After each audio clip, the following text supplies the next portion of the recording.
they good? Oh, yeah. They were both, Yeah. And the next morning, next morning,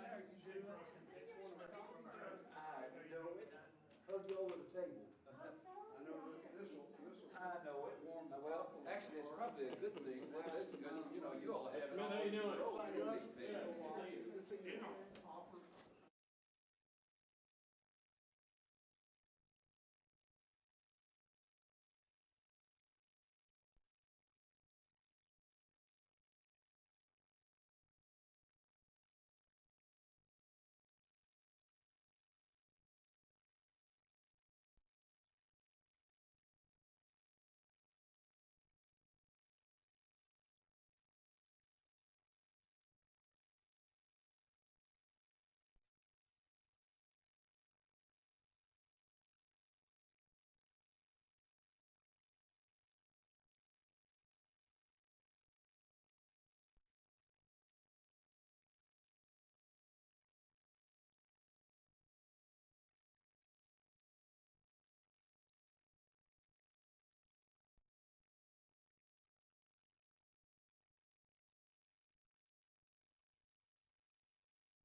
We'll call this meeting to order.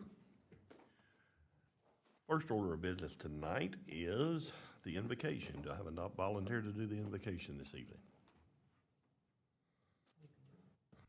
Okay, then I will do it. Dear Heavenly Father, thank you so much for allowing us to gather here in this great country, state, and city to try and bring a positive influence to our community in the decisions that we make here tonight. In Jesus' name we pray. Amen. Okay.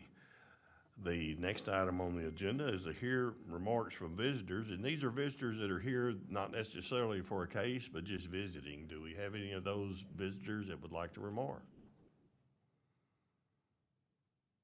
Okay. Moving on, the fourth item of our agenda is the adoption of the previous meeting's minutes. Do I hear a motion on the previous meeting minutes? I move that we adopt the minutes as written with no corrections, having read them. Okay, it has been moved and seconded that we approve the meeting minutes as they are presented. All those in favor say aye. Aye. Aye. Opposed? All right, motion passes. Next, I believe we have, it says the public hearing, but don't we have a special thing for Mr. Shumpert? Evidently, our legislators in Austin have done something to us. They have, and as usual, they probably left more questions than they did answers. But we have seen a change in the law with regard to the criteria that you can use under certain circumstances as to whether or not you grant a variance as a hardship. Now, I know I've heard, and I know all of you have, everybody comes in here that says, oh, I've got a hardship. Well, now, under the old rules, of course, we know it couldn't be financial, and you're going to have to really show it that you really do have a hardship under the criteria that was laid out. It wasn't real clear under certain circumstances, though. But so now what the legislature has done, and if you'll look in your package, you'll see the new ordinance that we have passed here that also tracks the new state law. It says that there are some additional things that you can consider under certain circumstances. Now, what I need for you all to understand is this. Before, it was all one set of rules for everything. Now, we have two sets. We have one set, which is the old rule, which is what we've always had, that applies to vacant lots. But a new set of rules or criteria that you can use with regard to buildings. Now, if you'll see on the ordinance, there are right now 4 things, or actually 5 things, that you can consider, if you choose to do so, with regard to whether or not you want to grant a variance on a lot that has a structure on it. And I want to make one thing abundantly clear to you all, and I think you know this, but I want to clarify it even more. Whether or not you grant a variance is strictly up to you. Strictly up to you. If you feel like these things apply and you want to grant a variance, you certainly may do so. But you don't have to if you don't want to. Don't let anybody come in here and say, well, I've got this over here, so you've got to grant me a variance. No, you don't. You don't have to grant anything you don't feel is right. The city council has charged all of you all with the responsibility of evaluating these things on a case-by-case basis using the criteria that we have set out. And it's, as you know, it's a very awesome responsibility because whatever decision that you all make, as far as the city is concerned, is final. And if anybody wants to appeal it, well, it's only to either a district court or a county court of law and down in Kaufman. So as you can see, this is no small task, but I will tell you that I feel like all of you have performed very well, and I commend all of you for doing it and being willing to do it. I know it's not an easy thing to do, and you have to sit in here and listen to this, and especially when you receive the magnanimous salary of nothing, which speaks even more highly of all of you as good citizens. So let's just briefly look at the new criteria, again, only applying to buildings. Now, the old criteria, and I think you have another area in your packet that shows the comparison between the way things used to be and the way things are now as applied to buildings and structures. Now, as far as structures is concerned, you can consider that the cost of compliance with the zoning ordinance is greater than 50% of the appraised value of the structure as shown on the most recent certified appraisal roll, or the compliance would result in a loss to the lot on which the structure is located of at least 25% of the area which development may physically occur, or that compliance would result in the structure not being in compliance with a requirement of another city ordinance, building code, or requirement, or that compliance would result in an unnecessary encroachment on an adjacent property owner or easement, and lastly, that the city considers the structure to be a non-conforming structure. So, does everybody understand where we're going there? I think, given what the experience that all of you I know have had with this, you pretty well know what we're talking about here. Again, these are things that you can consider. Used to, we couldn't consider those things, but now you can, if you choose to do so, and only if you choose to do so. So I think what we've done now is we have a two-track process. We have one track over here for vacant lots, which is basically the same thing we've always done, and the second being for structures. Does everybody understand? Does anybody have any questions you want to ask me about it? I have a question, Mr. Shumpert. Yes, sir. Looking at this, and I kind of scratched my head as I read this. Let's take item 1 on the new proposed undue hardships. There is a house there, and someone has built a parking structure next to that house. Yes, sir. The 50% of the appraised value of the entire house and structure, the 50% value of the structure itself as it would be. It's the entire, I would The say the entire entire structure. It says, right here, it's greater than 50% of the appraised value of the structure, as shown on the most recent certified tax appraisal. Yep. So that's the whole thing. Okay, but I understand, but here's where my question lies, because if I go down to the county tax office and I have a building in the back of my house, that is, a storage building, shop area, whatever it may be, there is a value put to that building and is not part of the other structure. Correct.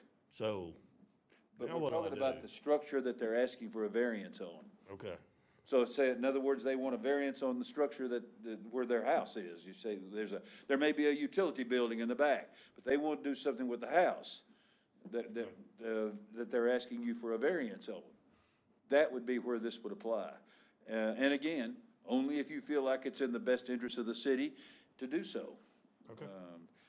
That's what people get confused sometimes. I don't think any of you do, but I know a lot of people that probably come before you do, is that these are merely guidelines, just like the others were. You may do it. You may do it. Yes, ma'am. You may do it, but you certainly do not have to do it. Like I said, the council has left that decision strictly with all of you and put it in your hands, and have done it very well. Any other questions at this point? Thank you all. It's good to see all of you again. And as I told Ms. Jones earlier, if you ever have any other questions or anything that comes up, I'm always available to you. So hope you have a good meeting. Thanks a lot. Thank you, Mr. Shumpert. All right, next item on the agenda, we will start our public hearings. First up tonight is VR 22-05, which is a variance to size of the lots. And Jay, it looks like you're up in the Yes, sir, barrel we have a tonight. change I'm gonna be presenting tonight. Okay. The first case we have here in front of us is on VR 2205. This is a lot, it's actually 2 lots located with an address of 205 LaRoe Street. If you'll see the screen in front of you right now, this gives you an idea of how the lots are currently set up. The applicant owns the 2 lots at 205 LaRoe Street. Their current configurations, the lots are stacked one in front of the other with the back not having access. The lots are currently 100 feet by 100 feet deep, and combining and turning the lots would make them 50 foot wide. This would request a variance of 25 feet less than the 75 feet that's currently under ordinance. So the minimum lot width currently under 18.4 is 75 feet width. The lots would have a depth of approximately 193 feet. The lot area would be over 9,682 square feet. The lots exceed the minimum lot area requirements. The applicant is requesting a variance to two 50-foot lot widths so that he may build single-family homes on the property. So basically what you have there in front of you, which is on page 22 of your actual books, is he has two lots, one sitting in front of the other one, so they're kind of stacked on each other. And what he's wanting to do is take that lot line and actually turn it to where it gives him two lots, long lots, instead of the two. The next page is an example of the plat that would be filed if he gets the variance, which would give him two 50-foot lots widths if the variance is granted. It's 100 feet on each side right now? The lots are 100 feet on each, they're almost 200 foot all the way through the back. Okay, so that's. So it's 100, they're basically 100 by 100s right now, what they are, with the way their current configuration, the way they're set up here now. So he wants to make them. He wants to take that lot line and turn it north and south and basically make two lots and make each lot 50 foot wide. And then where would the driveway be for the? The lot, it would be off of off of LaRoe the Street. I see what you're saying. Yes, ma'am. The driveways would come off of LaRoe Street once those, Okay, if it's turned and he's given the variance to make two 50-foot lots. they'd be 50 feet wide and 100 whatever feet. About wide. 190 feet Yeah, deep, that's a yes, deep- ma'am. that's a They'd good be long, deep lots. Yeah. Okay. And 75 foot, is that a new ordinance? That's part of the ordinance. It was, I believe it back in May of the last. Yeah, it used to be 70 feet. 70 feet for the 7.5. Now it's going to 75 feet. Was a variance. Yeah, the zoning for this is 7.5, and in the 7.5 zoning, it went from 70 feet lot width to a 75-foot width with the last update. We're given variances and allowing that. Hey, any questions for Mr. Potts? Okay.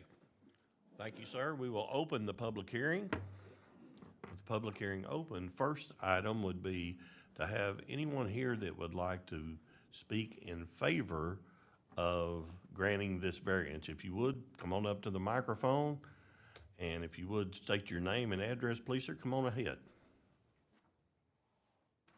My name is Jeff Wolverton.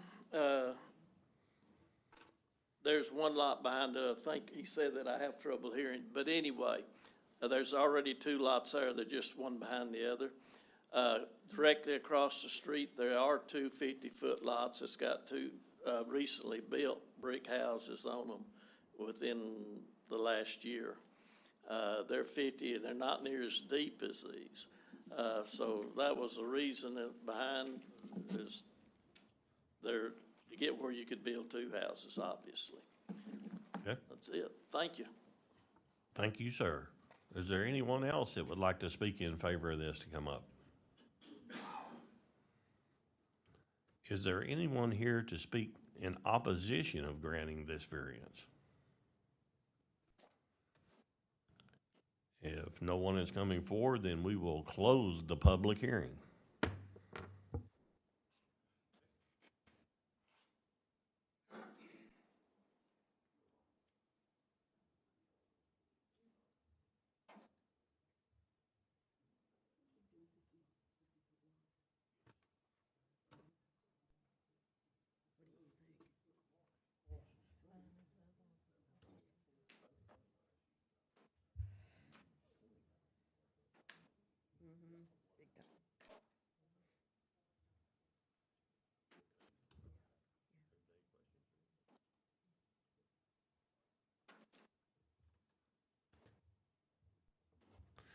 Okay.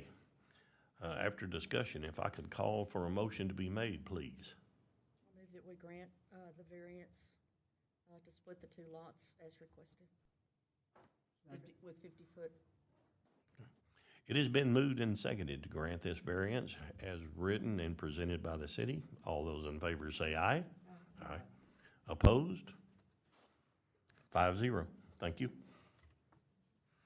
Okay, our next case is VR 22-06, another size of lot on Beverly Drive, I believe. Jay, what do you say about that one? Yes, sir. The next case up is VR 2206. This is dealing with a property at 880 Beverly Drive. You will also hear me talk about the property off of Betty. What this is the background. The applicant is requesting a variance to 18.4B1. Section relates to the minimum yard in a 7.5 zoning.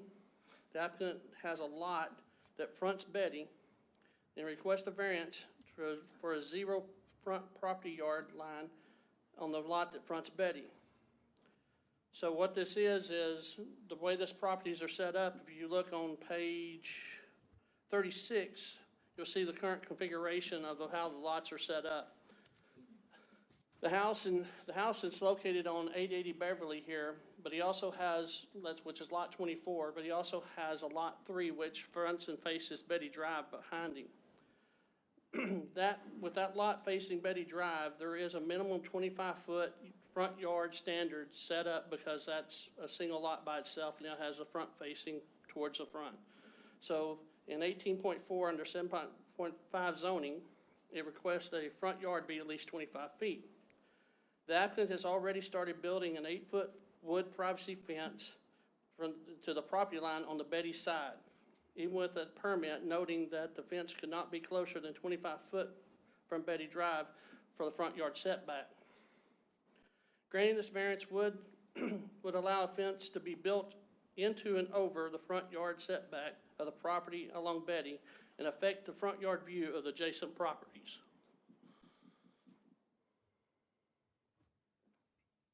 So Jay, there's not a structure that on the lot that faces Betty now? No. So whoever was doing this This- was maybe the- considered the- this the their picture- backyard?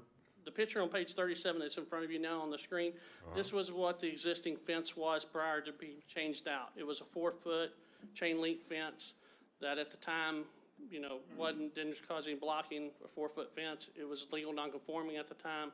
When he changed out the fence, on the next page on 38, he went to an 8-foot fence. With that, with front yard setback, you're only supposed to go to a 4-foot height in a front yard setback. So that will be the front yard of the structure he wants to put there. No. Right. Well, if there was a structure on the Betty lot, there would be a requirement for it, a 25-foot front yard. So even without a structure on there, since he fronts Betty, the requirement is from the property line, that he have a 25-foot front yard. Gotcha. So what's happened is he's built over that line with an 8-foot tall fence. And it was permitted or not permitted? It was permitted with a note on the permit stating that once he got to that 25-foot line, it could not be higher than 4 foot Oh, okay. because of the requirement set back for the front yard. Because it affects the quality of the rest of the neighborhood. Yes, because the neighbors next door, when they walk out now, instead of looking down both sides, they looked over to a fence that went either right or left. Okay. Okay. Do we have other questions for Jay?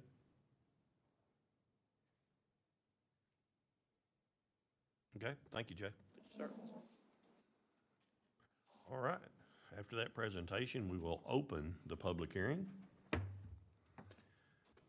Is there anyone here that would like to speak in favor of granting this variance, allowing this fence inside of the front property area? Please come forward. And if you would, please, sir, state your name and address. Yes, hi, I'm Robert Reese. I own 880 Beverly Drive. And we had come into City Hall about 5 years ago, and I asked Mr. Sims if I could replace the chain link fence with a privacy fence, an 8-foot privacy fence. He told me there was no problem. But I was doing this by myself. I'm kind of beat up. And it's taken me this long to get it all the way around the corner. This house was built in 1965, and that fence line has been there in the same spot since then. The difference was it was chain link. I replaced the chain link with a wooden privacy fence.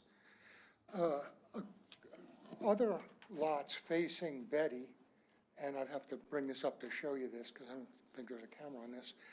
This shows my fence here, but then right across the street, the neighbors whose houses are on Griffith, and they have the double lots that go back to Betty. They have a large privacy fence in roughly same dimension for 3 of those lots. And I have pictures of that so you can see it's not out of place with the neighborhood. And, like I said, I had requested this, I asked Mr. Sims, do I need a permit at the time? No, since then, I believe y'all picked up this code of, international code for residential neighborhoods, and with that, we run afoul slightly with that setback. But it is, my house does not face Betty, it faces Beverly. So that was my backyard, and it has been since '65. We bought the property in 2000. And I've spent a lot of money getting rid of the trees. It had been very badly overgrown. Can I approach it? Yes, if you would, and take it over to Dr. John right here on the end, and he can pass them down. Just to let you know, we're happy to look at these items, sir, but understand that what's there can't be part of our process, because what is zoned now is our process. So just to let you know, but we're happy to take a look. Here, this shows, this green line is the other side of Betty, and this is a picture of those fences. It runs for 3 lots across the back there. These are the back of lots. That face Griffin. That face Griffin. So, and then this is looking this way from my back. Then of course Charles. And then this is looking this way across the street, and that shows the fence across Betty from me, running almost half the block. Are those backyard shops? Yes. Okay, well, that's a different situation. Well, The ones that I'm showing, yeah. there's 3 or 4 lots on Griffith that back to Betty, and they all have a privacy fence up. And I have 1 lot that backs to Betty from Beverly's side.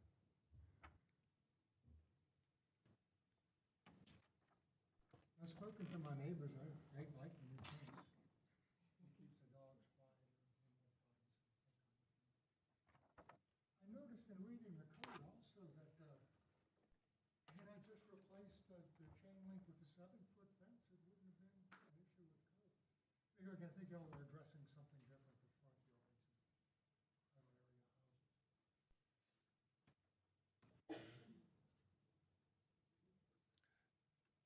houses.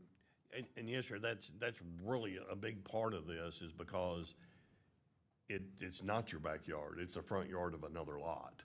Look, here's my backyard. But, It's been that way since 1960. understood, but you still have 2 lots there, the way that it's platted Right, here. and, here again, I'll ask for variance, that's about all I I can understand. do. Mr. Potts indicated that you applied for the permit and got the permit. Well, when I got the notice that there was something wrong, lady came by, rang the bell, gave me a little red piece of paper. I came down, made an appointment, Mr. Potts, very nice, he explained the point of view, and I got a permit at that time to proceed, whether I was going to put up more fence on one side or tear down. And my physical health has left me, I can't do this anymore. Well, I understand, sir. Yeah. So before I hired someone to do anything, I thought I'd seek the variance. Right, here you are, sir. Thank you so much for sharing that. But did you notice on your permit that it was indicated that you couldn't be over a certain height with? Right, but that permit was issued after I had already done it. I went down and got the okay. permit, and I said, let me see what I can do. But my health is terrible. I'm practically living up at Big Baylor these days. I'm so sorry to hear that. All right, do we have a question for this gentleman? Yeah, okay. All right, well, thank you for bringing this to us. And then I will ask, are there others that would like to speak in favor of this variance? Okay. Is there anyone here that would like to speak in opposition of this variance? If not, then I will close the public hearing.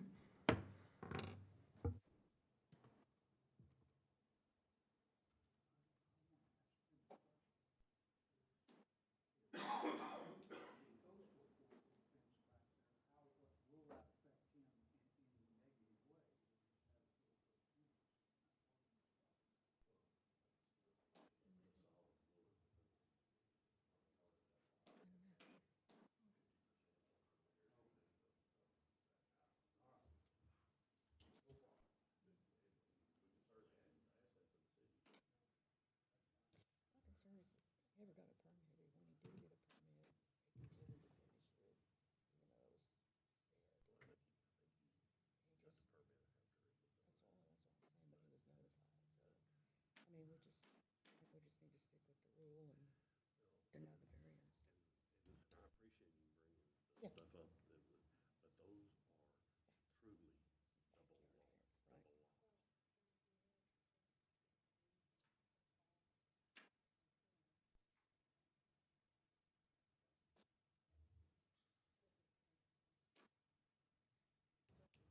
That's true.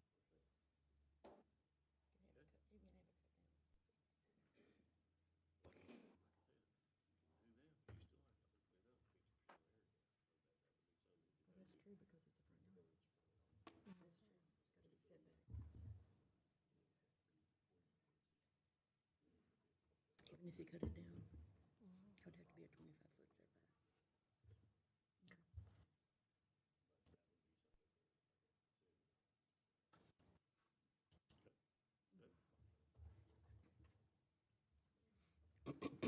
Okay, after discussion, could I hear a motion regarding this variance request? It's my motion to deny the request for numerous reasons. Second. It has been moved and seconded to deny this variance for leaving the fence in the front yard at this height and this structure style. All those in favor say aye. Aye. Opposed? No. 5-0. Thank you. Next item of business is VR 22-07. All right, Mr. Chairman. The next two items actually kind of relate to each other, so I'm going to go over the case on VR 227 because they're actually involving the same two pieces of property. It's just there's a little bit difference of what they're asking on each lot. The applicant owns 603 Crenshaw, which is currently a property that faces what I'd say to the east and west north locations. He owns a lot right behind him, and this is you can see on your map here right now. This is a corner lot he currently owns. This is 603 Crenshaw, and he owns the lot due south of him, which is would be 601 Crenshaw, or actually a part. But the way he's wanting to do this, he'd like to take these two lots and he's wanting to turn, again, the lot line between them to the north and south to make them a north and south layout for the lots. If he does that, then the applicant located on 603, the applicant's requesting that the variance allow for that average lot width of only 66 feet, which in a 7.5 zoning area, it needs to be 75 feet. The front yard setback then would only be 9 feet from the 25-foot requirement according to the ordinance. If this variance is allowed, the owner would replat the property into a lot width of almost 66 feet and an average depth of 125.38 feet and a front yard of 9 feet. The reconfiguration of this lot footage would be over 7,913 square feet. The granting of this variance would allow the replat of the property. The replat would require a right-of-way along Crenshaw to be established and recorded on the plat. The front porch of the house currently built in this property would encroach approximately 1 foot into that right-of-way.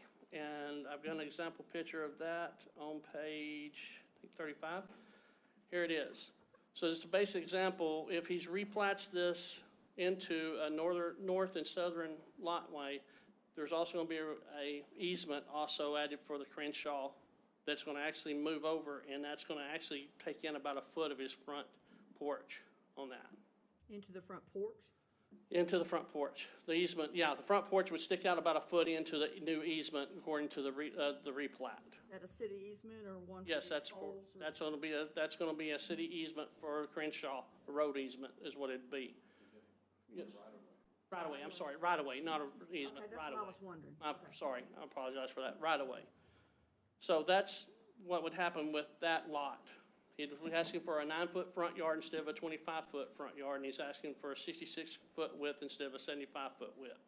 66 on each lot. That's, yes, ma'am. And the lots are 125 feet deep That's what they'd roughly be go back to this plat. if they were split? The plat here in front of you now shows that, well, they're actually going to be about 134 116.2 feet deep on one side, and the other side's 116.65. So if you average that out, it's about 125 feet deep. So the lot that would then be established on the corner, which would be under 601 Crenshaw if this is turned, which is under variance 2208. The applicant is seeking the variance to 18.4, the section, the minimum lot section, relating to the width. The applicant owns 601 and wants the lot to become a lot area of 7,386 square feet, which is approximately 62 feet less than the 7,500 square feet allowed, from the 7,500 requirement.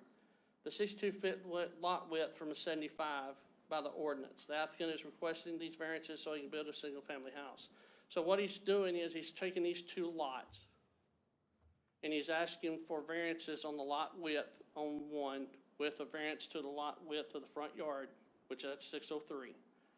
When he turns the lot north and south, 601 would then become a lot width of 62 feet, but only a square footage of about 7,300 square feet instead of 7,500.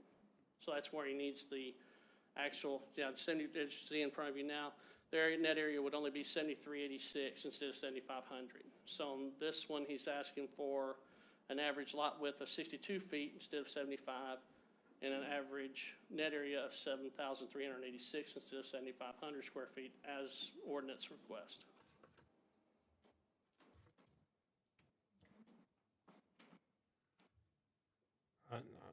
Here's a question Yes, sir. for me.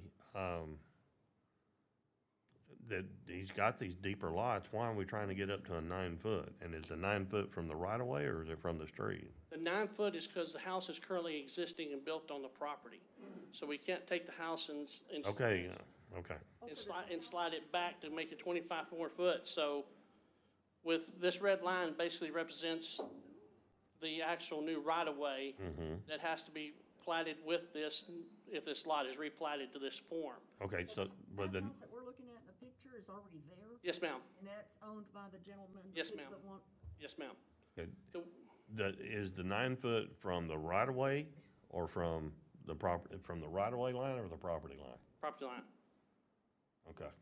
Yeah, the 9 feet is from the current property line to the porch. To the porch.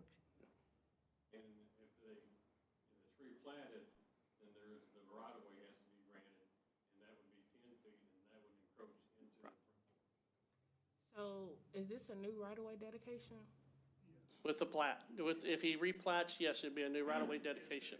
So at the time the house was built, it was in compliance. Correct. When was that house built, do we know? I didn't.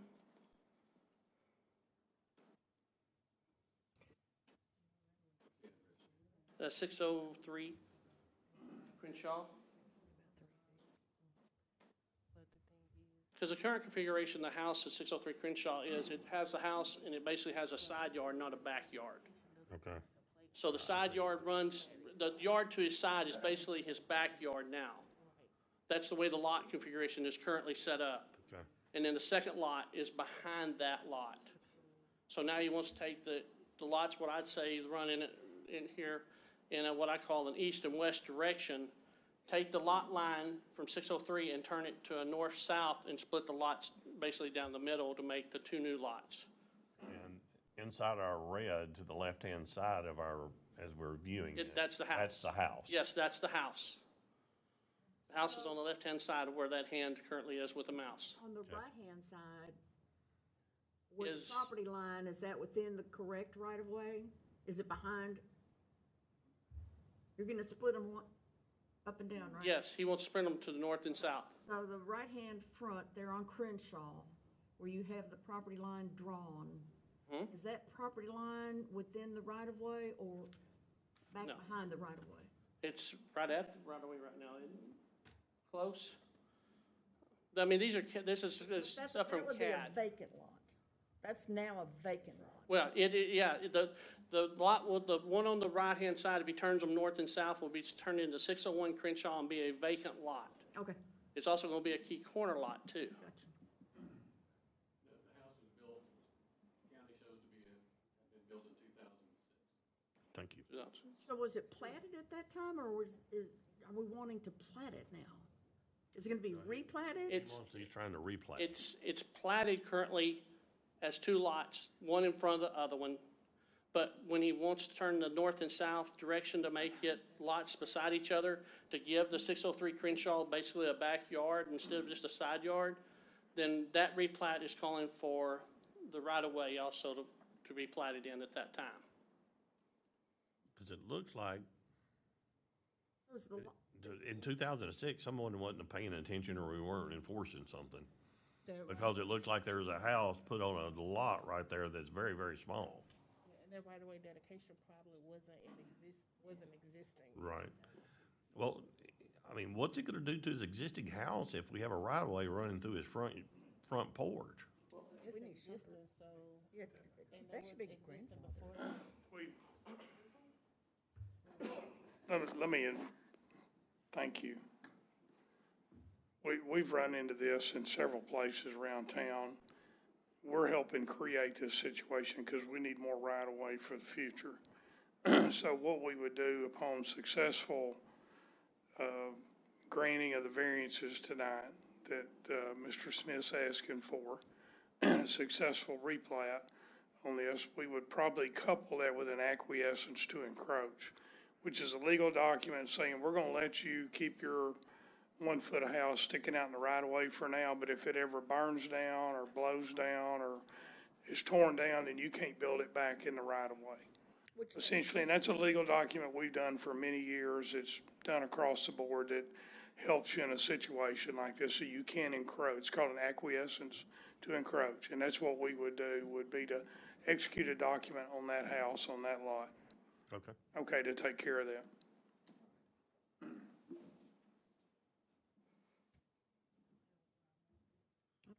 Any more questions for our friends at the city? No? Okay, thank you, Jay. All right, at this time, I will open the public hearing. And we will be voting on these separately. Just so we have them for record. So, I'm gonna ask for anyone, in favor, what? In favor of, this variance for number 2207, to please come forward. And if you would, state your name and your address, and come on up and tell us why you're for this. All right, God bless you. We want to thank you for this opportunity to speak. This house was not built in 60, you said 206? That's what the county shows, 2006. That house been there for back in the 1900s. It was a house there. Actually, we had a store and a house. Well, actually, it was two houses there, 601 and 603. And 601, we tore it down, one in the corner lot, but the 603, we remodeled that house in 2006, but the house had been rented out, I guess 1967, 68. Been there a long time. But the house, we remodeled it in 2006. But what we wanted to do was because the way the house was built back in them days, nobody knew y'all wanted 25 feet from the center of the road. This done came up. But now, if we leave the house, if we can't change it, that would mean that the house that existed would face Park Street. Instead of having a backyard, it would have a huge, I guess almost 70 feet side yard. And then this other lot that's behind it, that would have no backyard.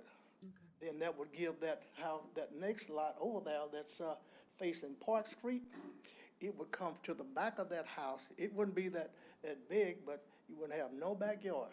But if we can just turn it around like it is now, that would give that house that's existing a nice backyard. And the one that we're gonna put on this, that was 75 feet, what did we say that was? I mean, you talked about, I think it's about 75. The one that's existing, I think, it's 64 feet front across. and then it's about 73, somewhere like that. But now, if we could split it down the middle, that would give a large lot on the left, and the house that's there would be existing. And you're saying, we don't mind giving you the right of way or whatever you want to use, because I doubt we'll be around when y'all do it. It's that important. But that's what we wanted to do, because I've already sold that lot, and if I don't get a chance to change it like we're talking about, ain't nothing we can do with that little old lot behind it. It won't be feasible anything. That's the reason why we wanted the variance. Okay. All right, thank you. Thank you so much for coming forward. Is there anyone else that would like to speak in favor of this? Yeah, come on up. No? We agree. Okay. All right. Is there anyone that would like to speak in opposition of this variance request? If not, then I will close the public hearing.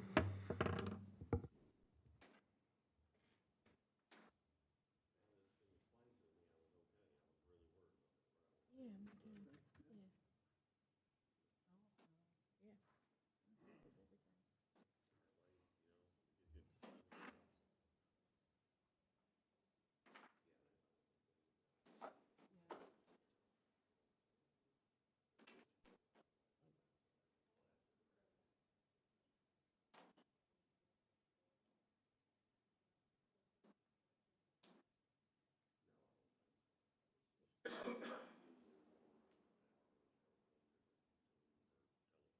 Widen streets too.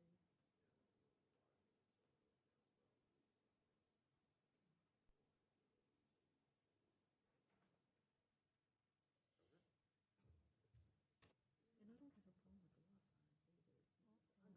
either. It's not 115 feet. Okay. After discussion, if I could hear a motion regarding this variance request. Do you want section 1 and 2 I'm sorry, together? let me do this. Let me ask for a motion regarding VR 2207, which is the lot width. I move that we accept the variance as requested. Okay, it's been moved and seconded that the variance request number 2207 be granted. All those in favor say aye. Aye.